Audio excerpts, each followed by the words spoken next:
এইখান থেকে বলছি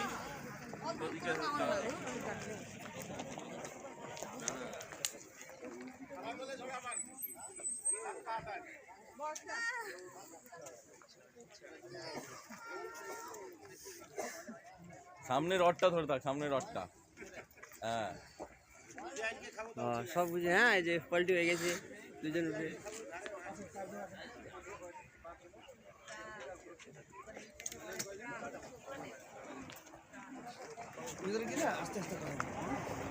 যান। হ্যাঁ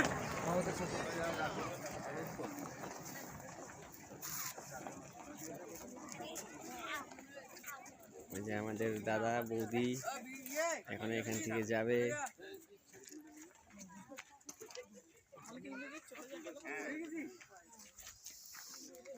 শ্রীদেবী, হেমা মালিনী।